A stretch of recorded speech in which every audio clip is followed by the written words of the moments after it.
completed present indefinite. We have completed present continuous. We have completed present perfect. Hello everyone, I am Navneet. In previous days, we have completed 3 subcategories of present tense. Today, we will proceed the next tense of present, that is present perfect continuous. जैसे कि हमने पिछले days में present की सब categories जो थी वो कंप्लीट की है, आज हमारे प्रेजेंट की लास्ट कैटेगरी है जिसे हम कंप्लीट करेंगे. Let's start. तो स्टार्ट करते हैं. आइए, सबसे पहले क्या है present perfect continuous tense. Present perfect continuous tense होता क्या है? प्रेजेंट परफेक्ट कंटिन्यूस टेंस को हम प्रेजेंट परफेक्ट प्रोग्रेसिव टेंस भी कह सकते हैं. ठीक है, तो सबसे पहले हम टेंस के बारे में जानने से पहले हमें यह पता होना चाहिए कि इसकी पहचान क्या है, हम किस तरह से टेंस को पहचानते हैं. तो कैसे पहचानेंगे? तो टेंस में क्या आएगा, वाक्य के अंत में समय के साथ रहा है, रहे हैं, रही है आदि शब्द आते हैं. ऐसे वर्ड्स अगर कोई भी वाक्य है उसके अंत में टाइम के साथ, समय के साथ हमें ये बताया रहा है, रही है, रहे हैं, ये वाले वर्ड्स वाक्य के अंत में आएंगे तो वो कौन से होंगे? Present perfect continuous. कैसे? जैसे कि मान लो हम कोई भी काम पास्ट पे कर रहे हैं, ठीक है, वो पास्ट का काम प्रेजेंट में कंटिन्यू हो रहा है या फ्यूचर तक कंटिन्यू होगा.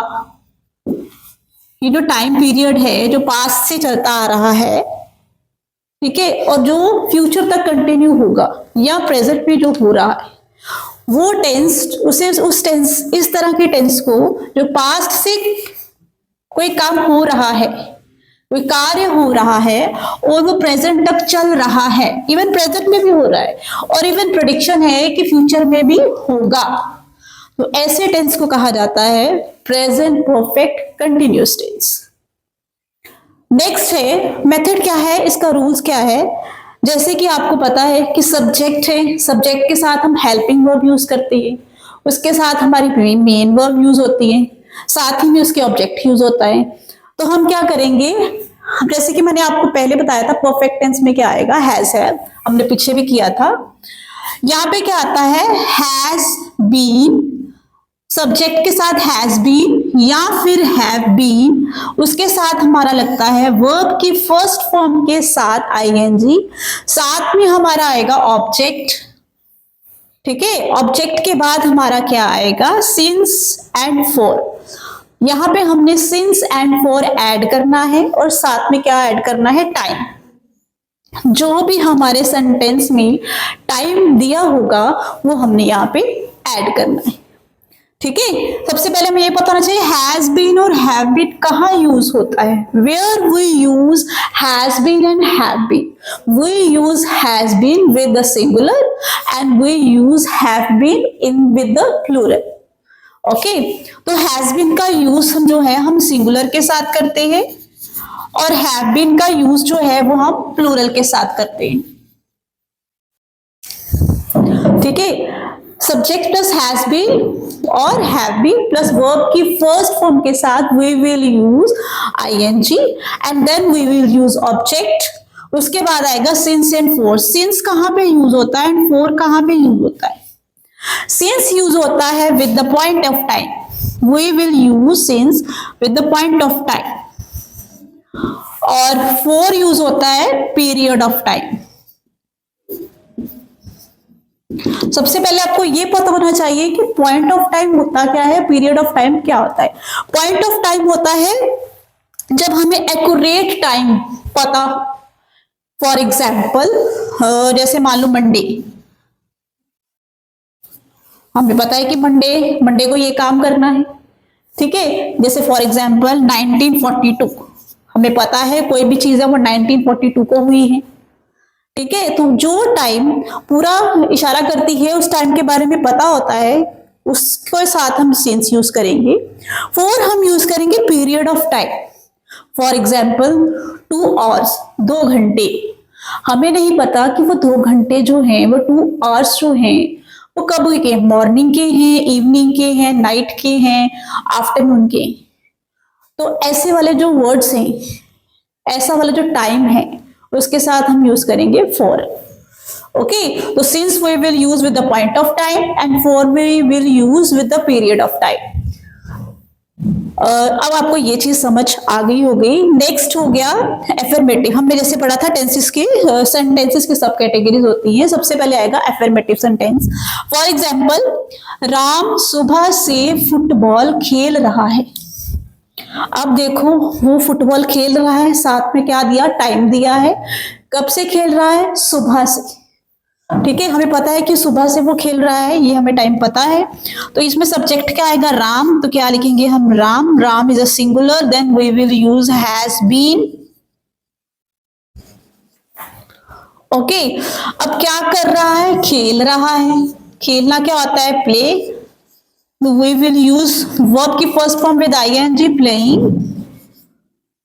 Okay, Ram has been playing, क्या खेल रहा है, फुटबॉल। ऑब्जेक्ट आ गया ना, क्या खेल रहा है, football. Ram has been playing football. अब देखिए, अब हमारे पास रह गया टाइम, सुबह से। यहां पे क्या आएगा, सिंस या फॉर, उसके साथ टाइम। तो क्या आएगा, सिंस। Since Monday. तो राम क्या कर रहा है, सुबह से फुटबॉल खेल रहा है। Ram has been playing football since Monday. Next है, मैं 5 वर्षों से इस मकान में रह रहा हूं। मैं क्या हो गया, आई। आई को प्लूरल मानते हैं, आई हैव बीन। ओके, रह रहा हूं, रहना क्या होता है, लिव। तो साथ में आएगा I N G, living. I am living, sorry, I have been living. कहां रह रहा हूं, इस मकान में। I have been living in this house, या in this building, in this building, in this building. कहां से, अब है 5 वर्षों से। हमें नहीं पता कि ये 5 वर्ष कब के। तो क्या, building for 5 years, for 5 years। I hope आपको ये क्लियर हो गया होगा। ठीक है, where we use since and where we use for. Next आ गया, this is the affirmative sentence. Next we will proceed, continue negative sentences. Negative sentences में क्या आएगा, राम सुबह से फुटबॉल नहीं खेल रहा है। राम सुबह से फुटबॉल नहीं खेल रहा है, तो क्या आएगा, Ram has not been playing football since Monday. Very good. ठीक है, मैं 5 वर्षों से इस मकान में नहीं रह रहा हूं। दिस इज योर इसका आंसर जो है, you will pin in the comment box. आप इसको मुझे कमेंट बॉक्स में राइट करके बताओगे इसका क्या आएगा। नेक्स्ट है इंटेरोगेटिव सेंटेंसेस। जैसे कि क्या राम सुबह से फुटबॉल खेल रहा है, क्या राम सुबह से फुटबॉल खेल रहा है। तो क्या आएगा, हेल्पिंग वर्ब बाहर आ जाएगी, हैज राम बीन। इसमें सब्जेक्ट के बाद बीन आएगा। Okay, been playing football since morning, sign of interrogation. You will give the answer in the comment section of this sentence.